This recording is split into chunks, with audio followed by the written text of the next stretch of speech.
कि caste census जो है वो हम लोग कराएंगे। सदन से सड़क तक जो है इसकी लड़ाई हम लोगों ने लड़ने का काम किया और बिहार विधानसभा में और परिषद में 19 और 20 में 2 बार जो है पारित हुआ सर्वसम्मति से। लेकिन जब पार्लियामेंट में उस दौरान जो बातें आ रही थी राज्यसभा लोकसभा में भारत सरकार ने मना कर दिया, तब हम विधानसभा में हमने प्रस्ताव रखा था कि मुख्यमंत्री जी आपके नेतृत्व में हम लोग सब लोग चलते हैं, सभी दल के लोग चल के प्रधानमंत्री जी से मुलाकात करते हैं। और मुख्यमंत्री जी का बड़ापन था कि तुरंत उन्होंने प्रधानमंत्री जी से समय लिया और उनके नेतृत्व में हम सभी दल के लोग जो है प्रधानमंत्री जी से मिलने गए। हम लोगों ने अपनी बात को रखा कि जाति जनगणना जो है पूरे देश में कराइए, जो सेंसस होने वाला है। एक कॉलम ही तो जोड़ना है, कोई अलग से खर्चा नहीं होगा। कम से कम आपके पास साइंटिफिक आंकड़े तो आएंगे, आपकी आबादी की स्थिति क्या है, आपकी आबादी में कौन कौन क्या है, ये पूरा स्पष्ट होगा और उसी हिसाब से राज्य सरकार हो, भारत सरकार हो, योजना जो है बनाने का काम करे। लेकिन कुछ दिनों बाद प्रधानमंत्री जी ने, भारत सरकार ने मना कर दिया, तो माननीय मुख्यमंत्री जी ने सभी बिहार के लोगों को बुलाया, दल के नेताओं को बुलाया, हम लोग बैठे उसमें और तय हुआ कि बिहार सरकार जो है अपने ही खर्चे पर जातीय जनगणना तो नहीं करा सकती है क्योंकि संविधान में केंद्र को ही उस सेंसस का हक है, तो हम यहाँ बिहार में कास्ट बेस्ड सर्वे यानी जाति आधारित गणना जो है वो कराएंगे। और देखिए कितने कम समय के अंदर जो है आज बिहार की क्या स्थिति है आप सब लोगों के सामने है। इसकी कितनी आबादी है, इसके बाद आर्थिक स्थिति का भी आ जाएगा, कुछ दिनों में पता चल जाएगा कौन कितना गरीब है, कौन जाति के लोग गरीब है, कितना गरीब है, किसके पास कितना भूमि है, किसके पास कितना खेत है, किसके पास अपना मकान नहीं है, कौन लोग कचरा धोते हैं, कौन लोग नाला साफ करते हैं, कौन लोग मजदूरी करते हैं, कौन लोग रिक्शा चलाते हैं, कौन लोग जो है भूख मांग भिखारी का काम करते हैं, भीख मांगने का काम करते हैं। उसी हिसाब से सरकार जो है अपना योजना बनाएगी। तो ये किसी जात के खिलाफ नहीं है, ये जो खाई जो है जातियों के बीच उसको कम करने के लिए सभी को बराबर का हक मिले, ये इसके लिए बहुत ही जरूरी था ये कराना। और आज देखिए बिहार ने 31 के बाद पहला बिहार ऐसा राज्य है, अब तक ऐसा कहीं नहीं हुआ जिस राज्य के पास अपनी आबादी का आंकड़ा हो कि क्या इसकी स्थिति है, ये पहला राज्य। अब इसके बाद आप देखिए हर राज्य में मांग उठने लग गई।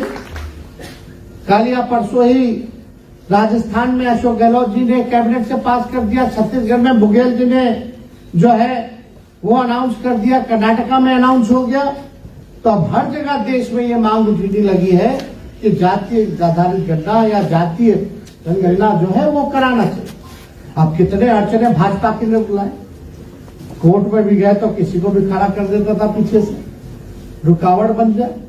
भाजपा के लोग चाहते ही नहीं थे कि ये गणना हो और आज लोग आपत्ति लगा रहे हैं, धन्यवाद नहीं कर रहे, बल्कि सभी लोगों का निर्णय था, सभी दल का निर्णय था। आज मुख्यमंत्री जी को धन्यवाद नहीं कर रहे, बिहार सरकार की महागठबंधन को धन्यवाद नहीं कर रहे, आपत्ति दर्ज कर रहे।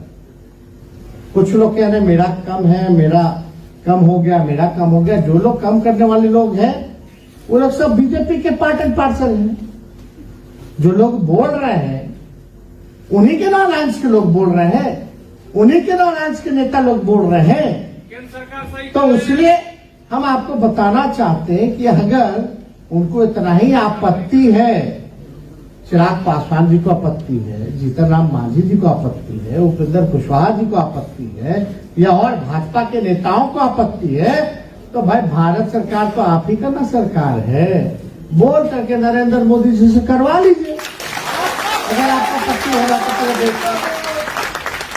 पता चल जाएगा। और मान लीजिए किसी का कोई नेता कह रहे थे कि इनका बेसी करके दिखा दिया गया है और सबका कम करके दिखा दिया। अरे भाई बिहार के मुख्यमंत्री नीतीश कुमार जी हैं। अगर बेसी करना होता तो वो सबसे ज्यादा अपना बेसी कर लेते।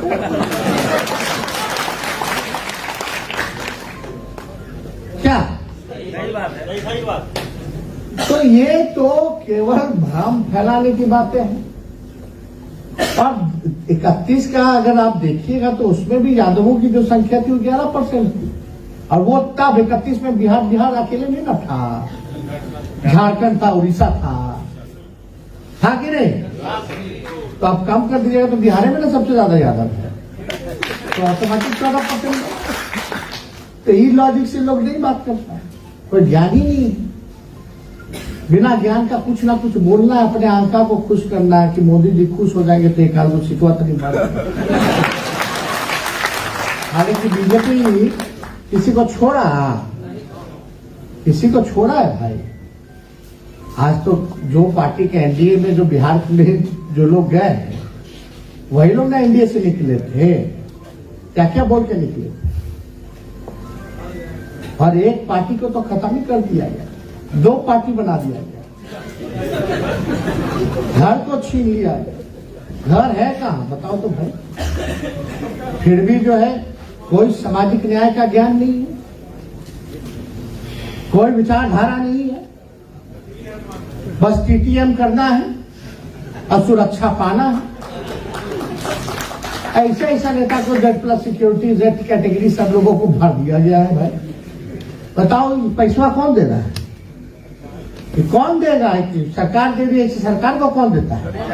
तो आम जनता का पैसा ऐसे ही बांट रहे। भूखमरी है, महंगाई है, लाचारी है, इन सब में नहीं लगाया जा। मतलब अब तो ऐसा हो गया कि एजेंसी का तो दुरुपयोग किया। हम लोग तो जाहिर है ना भाई, बेल लेके आ रहे हैं, हम लोग नाक रगड़ने वाले हैं, आंख में आंख से मिला के बात करने वाले हैं।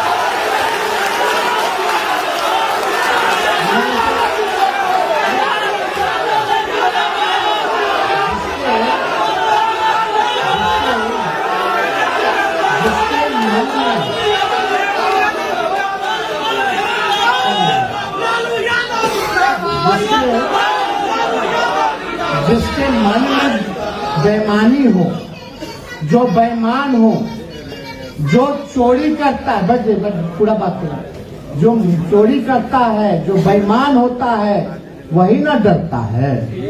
डरता कि नहीं डरता? और मेरे पे तो 17 से केस चल रहा है। कौन सा केस? रेलवे में मेरा क्या लेना देना भैया? आप ही लोग की उम्र के ना है। उस समय आप क्या करते थे?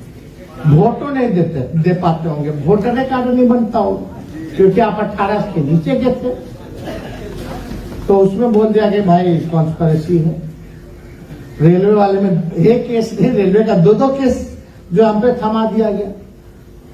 तो हम लोग सच बोलेंगे, जनता की आवाज को उठाएंगे, हम ही नहीं और जितने लोग हैं, सही पत्रकार हो या कोई वर्ग चाहता हो, कोई लोग अगर आज के मौजूदा सरकार से सवाल पूछता है तो वो भ्रष्टाचारी हो जाता, बेईमान हो जाता, चोर हो जाता।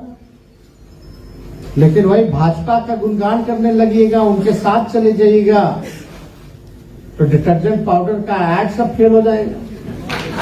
वॉशिंग पाउडर, निरमा, क्या क्या आता है आप तो एक से एक जो है किसी को भी जो है क्लीन कर देगा भाई। एजेंसी उसके पीछे, इसके पीछे, बताइए किसको किसको उठा के ले जा रहा है, क्या कर रहा है, नहीं कर रहा, सुप्रीम कोर्ट के फटकार के बाद भी। लेकिन लड़ाई हम लोग लड़ेंगे, कठिनाइयां आएंगी, लड़ाई तगड़ा होगा, लेकिन अंत में विजय सत्य का ही होता है और सत्य जो है वो जीतेगा।